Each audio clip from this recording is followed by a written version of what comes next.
नमस्कार दोस्तों, शारदीय नवरात्रि की बहुत बहुत आप सभी को हार्दिक शुभकामनाएं। नवरात्रि के उपलक्ष्य में हम सब आप सभी को एक बहुत ही सुंदर नवरात्रि का भजन सुनाने वाले, कृपया सुनिएगा। और अगर आप माता रानी के सच्चे भक्त हैं तो अन्य लोगों को भी फॉरवर्ड करिएगा और हमारे इस वीडियो को लाइक और सब्सक्राइब करना ना भूलिएगा। जय माता दी।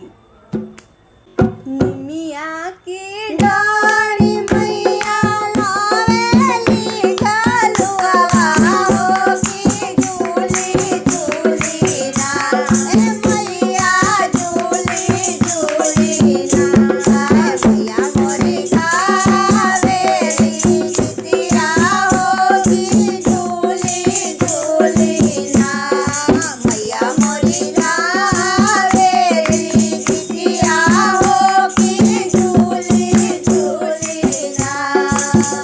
झूलता झूलत मैया के लागली पियसिया हो की लागली पियसिया हो की चले भैली ना, माला होरिया दुअरिया मैया चलिए भैली ना, माला होरिया दुअरिया मैया चलिए भैली ना। सुतली मारो की जागली मारनिया हो की जागली मारनिया हो की बुझाए काना, मारन बुझाए काना, हमके पानिया पिया वह मारन बुझाए काना, हमके पानिया पिया वह मारन बुझाए काना।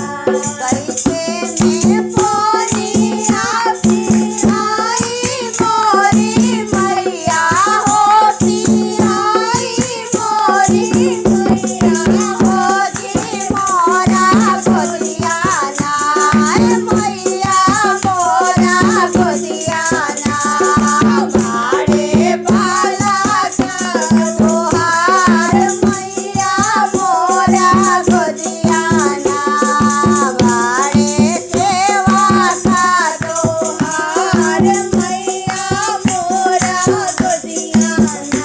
बलका सूता मालिनी सोने के खाटलवा हो की सोने के खाटलवा हो की बूंदाए कहना, ओ मालिनी बूंदाए कहना, हमके पानिया पिया हो मालिनी बूंदाए कहना, हमके पानिया पिया हो मालिनी बूंदाए कहना।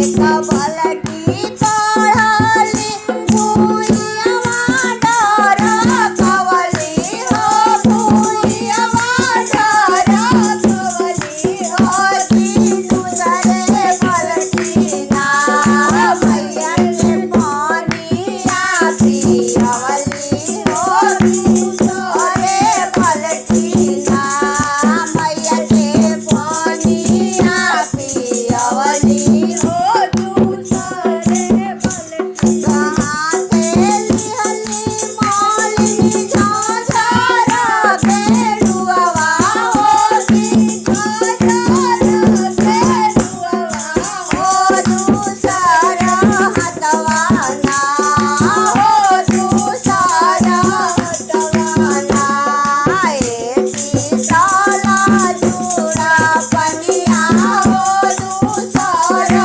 हथवा ना,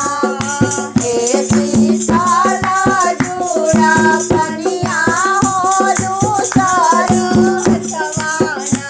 पनिया के आओ काटे बैठा मोरी मैया हो की बैठा मोरी मैया हो की कहना,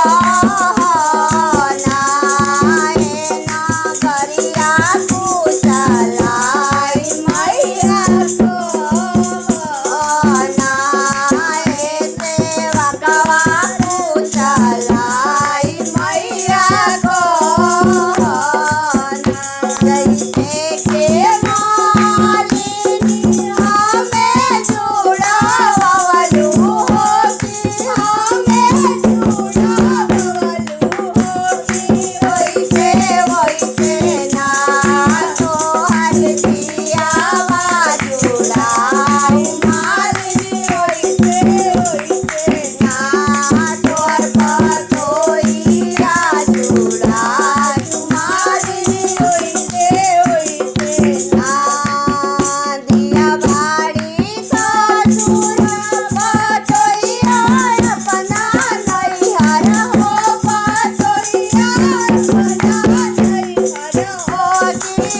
बाबा